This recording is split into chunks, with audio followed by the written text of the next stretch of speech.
La presentación que traemos del Consejo Superior de los Colegios de Arquitectos se va a estructurar en tres partes. La intención es ir de lo global a lo puntual, es decir, una presentación relativa a qué es el Observatorio 2030 del Consejo Superior, un enfoque puntual a acciones concretas, ciudad, territorio sostenible, y luego acciones globales como son el análisis de métricas y herramientas y que ha sido el foro AHA, que es el Affordable Housing Activation, que se ha desarrollado en mayo y que se está desarrollando a lo largo de todo este año a nivel de escala de España y Madrid y a nivel global. El Observatorio 2030 es una iniciativa del Consejo Superior que nació a raíz de la celebración de la COP en Madrid y que es una manera es una herramienta para unificar al sector de la arquitectura y de los arquitectos con el sector de la edificación y la construcción, donde se engloban a las administraciones públicas, donde se engloba al sector privado, donde se engloba a todos los que forman parte del sector de la edificación, incluido también el tercer sector, es decir, la academia, las universidades, las escuelas y los colegios profesionales. ¿Por qué? Porque entendemos que el arquitecto inicia un procedimiento, un proceso, que al final, dentro del sector de la construcción, si os preguntamos a cualquiera de vosotros, pues lo podéis entender como muy desagregado, pero realmente está muy agregado. Es decir, tenemos a los constructores, a los proyectistas, a los arquitectos, a los fabricantes, a la administración. Entonces, bueno, engloba demasiados actores y la mejor manera de acometerlo es uniéndolos a todos e identificando cada uno las visiones a los problemas que se encuentra en nuestro sector. Y era la manera de identificar cómo podíamos identificar medios para atacar los ODS dentro de nuestro sector, de la manera más práctica. El observatorio se engloba por la manera de trabajar en una serie de grupos de trabajo, que son los que aparecen aquí, uno sobre ciudad y territorio justo, relativo al acceso a la vivienda a nivel nacional, otro sobre ciudad y territorio justo, lo que se refiere a accesibilidad universal, a la vivienda y al entorno construido, a la edificación. Ciudad y territorio sostenible, que es una de las acciones puntuales que traemos en la presentación y que veremos posteriormente a continuación. Ciudad y territorio de calidad, la Baukultur y el entorno construido, es decir, el entorno Bauhaus y todo el planteamiento que viene desde Europa para favorecer la calidad en todo el procedimiento de la edificación y del proyecto. Ciudad y territorio digital, donde se engloban los retos que se están encontrando ahora mismo en los asentamientos urbanos, por ejemplo, con aspectos de movilidad, como se están empezando ya a analizar y que es uno de los proyectos principales para el año que viene. Ciudad y territorio saludable, que bueno, todos a lo largo de la pandemia hemos estado encerrados en nuestros domicilios y, si os dais cuenta, el verano después del encierro se dispararon las reformas en el conjunto de los domicilios de España porque todos nos dimos cuenta de la importancia que tiene nuestra vivienda para nuestra salud. Y ahora mismo, en el Día Internacional de la Arquitectura, este año era Arquitectura y Salud, por la importancia de que no solo es el uso hospitalario o los centros sanitarios y por ejemplo, cómo se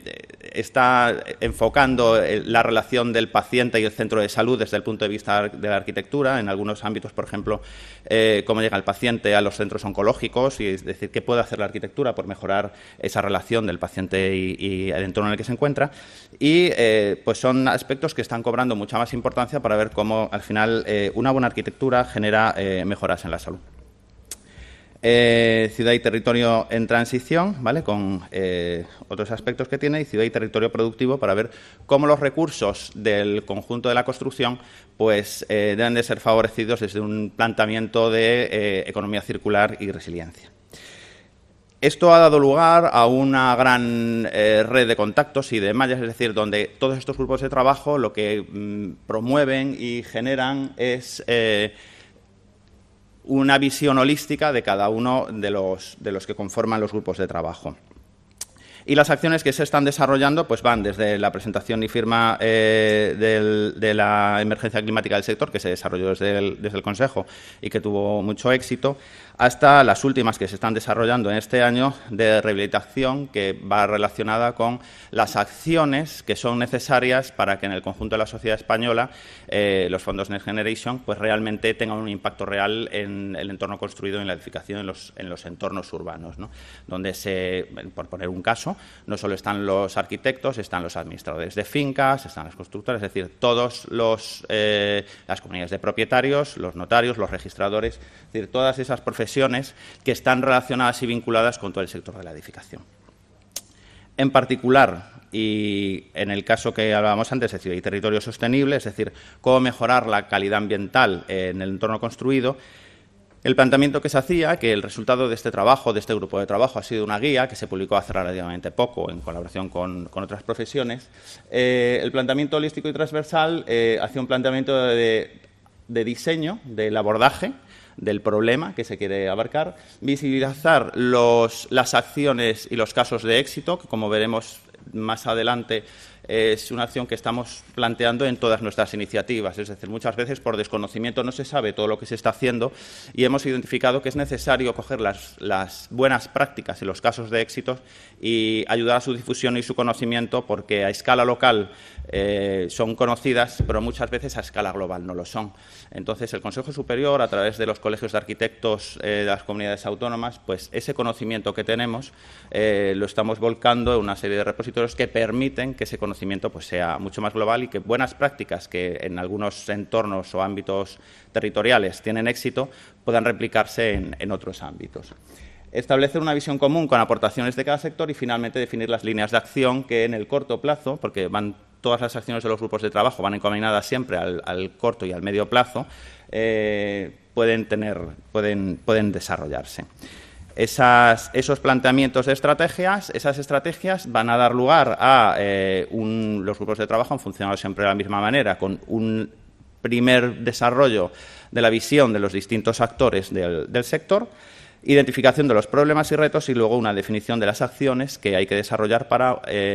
atacar esos ODS y que realmente sean acciones reales y prácticas, ¿no? En el caso particular, la visión para converger con los ODS se hacía un planteamiento de repoblación del territorio rural, rehabilitación de edificios y regeneración urbana, es decir, cómo la rehabilitación urbana mejora la sostenibilidad medioambiental, que es imprescindible para alcanzar un éxito en ese sentido. Una sociedad sostenible, donde se han identificado la sostenibilidad social, tanto económica como productiva, es necesaria para alcanzar estos objetivos. La ciudad de los 15 minutos, que son unas iniciativas que que ponen en valor realmente un urbanismo con una escala más humana, donde realmente pues todas las acciones que puede desarrollar el ciudadano estarían como a 15 minutos del lugar en el que residen, ¿no? Donde estamos volviendo a ese modelo de ciudad más mediterránea. El impulso de la economía productiva y cómo los centros de producción y la combinación de usos favorecen una sostenibilidad medioambiental, y la sensibilización y formación de profesionales, donde, al igual que la profesión médica, pues dentro del sector de los arquitectos se está identificando cómo es la huella de carbono de los edificios, cuáles son las acciones que tienen que desarrollarse para ser más eficientes y generar menos huella, ¿no?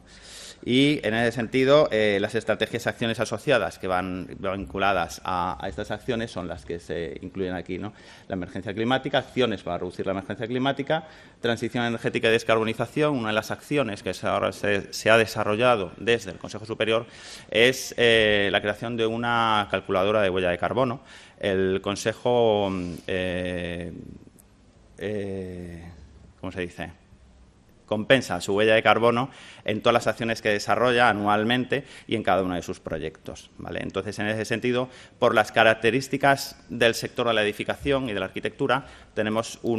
desarrollada una herramienta que es una calculadora específica de nuestro sector, y ese proyecto pues se ha puesto al servicio de los arquitectos y del conjunto de los miembros del observatorio, porque es una calculadora un poco distinta, ¿no?, a la que puede considerarse como calculadora habitual, ¿no? El equilibrio entre lo urbano y lo rural, es decir, las acciones que deben ser desarrolladas en el ámbito de los usos urbanísticos, la rehabilitación integral y la regeneración urbana. El Consejo también somos muy de medirlo todo, entonces, porque sabemos que lo que se puede medir con lo que se puede medir se puede actuar, ¿no? Entonces, en los últimos años se ha desarrollado una serie de iniciativas para, en colaboración con el conjunto de los colegios de los ámbitos territoriales, pues conocemos en qué situación nos encontramos y somos capaces de conocer qué es lo que se va a construir o edificar en los meses subsiguientes al visado de proyectos. Con lo cual, ya vamos valorando y ponderando qué relación hay de obra nueva en el conjunto del territorio nacional y cuál es el impacto de la rehabilitación tanto integral como urbana, con lo cual esos números que realmente en los últimos meses con los fondos Next Generation se están disparando permiten también identificar cuáles son las tendencias de regeneración urbana y el impacto ambiental que tiene ello, porque evidentemente siempre es mejor regenerar que hacer nuevo, ¿no? La gestión multinivel de todas las acciones, la cultura ambiental que tiene que englobar al final todas las acciones que se están desarrollando y finalmente las acciones de innovación que son las que sí que pueden tener impacto en la gestión medioambiental. En ese sentido, cuando hablaba de métricas y herramientas, hablaba del foro que se ha desarrollado en Madrid en mayo, el sobre vivienda accesible. Es un proyecto que se desarrolló con la Unión Internacional de Arquitectos, que cada ciertos años celebra un congreso y Madrid y el Consejo Superior lo desarrollaron este año en España. ¿En qué ha consistido el foro? El foro consiste, porque no ha terminado todavía, en una acción global multinivel en la que se obtienen las mejores prácticas y los casos de éxito a nivel global en lo que se refiere a acceso a la vivienda de una manera sostenible. Cuando se desarrolla el foro, se habla de affordable housing en el sentido de no vivienda accesible, como la podemos entender en castellano, por criterios de accesibilidad, sino de affordability, ¿no? En el sentido de todas las barreras que pueden impedir el acceso a una vivienda, ¿no? Ha sido un éxito, se desarrolló un panel de expertos y los asistentes pues, han sido de todo el mundo. Si bien es cierto que se desarrolló a nivel presencial durante 3 días aquí en Madrid, el foro, que va incluyendo buenas prácticas de todas las partes del mundo, tiene todas esas buenas prácticas incluidas dentro de la página web, porque además es una herramienta que se ha planteado como una herramienta abierta al servicio de toda la ciudadanía. Está en español y en inglés, y entonces es una manera global para que cualquiera pueda acceder a toda esa información. El panel de expertos, previo al foro, identificó las 6 barreras que se han detectado para el acceso a la vivienda, y son los desajustes, los mismatches que se pueden producir entre la generación de vivienda o de entorno construido y las necesidades de la población, la financiación, el diseño y el desarrollo urbano, las políticas y regulaciones, la promoción y la producción y la propiedad y tenencia, es decir, lo que es el alquiler o lo que es la vivienda en propiedad. Y cómo afectan todas ellas, al final se han identificado como unos planteamientos que son globales para todo el mundo, es decir, para el acceso a la vivienda. Estas serían las 6 barreras que a nivel global, es decir, tenemos que tener en cuenta que el desarrollo de estas acciones afectan tanto a un señor en Madrid como a un señor en Badajoz o una señora en el Congo o en Nueva Delhi. Entonces, estas barreras se buscó que fueran globales. Y cómo se vinculan con los planes de la nueva agenda urbana. Entonces, una de las acciones que se desarrolló con el foro fue la creación de una plataforma donde por primera vez se han volcado más de 4.000 indicadores a nivel global de todo el mundo. Indicadores que no solo afectan al sector de la vivienda, sino que afectan a todos los sectores. Es decir, son indicadores de salud, son indicadores medioambientales, son indicadores económicos, son indicadores sociales, son indicadores urbanísticos. Es el primer atlas de la vivienda que se ha desarrollado. Va vinculado además con una serie de documentación y de información que, como se publicó en prensa, era el nuevo Netflix del housing, que eso todo el mundo lo entiende perfectamente, es decir, un montón de contenidos donde en función de las necesidades de cada uno o de lo que quiere identificar, lo encuentra, porque está todo. Y esas 6 barreras incluyen una serie de indicadores, ¿no? En función de la barrera, bueno, aquí está en inglés porque está obtenido de la página, los indicadores que, como digo, pueden ser de distintos sectores, salud, medio ambiente, etcétera, etcétera, van incluidos. Esos indicadores se pueden mezclar, se pueden identificar, cada una de las barreras va incluyendo todo ese conjunto de indicadores que se han ido volcando después de varios años de trabajo. Y, al final, todos esos indicadores dan lugar a esta página, que, como os digo, está en abierto y se ha puesto al servicio de todo el mundo para identificar y poder comparar unos ámbitos con otros.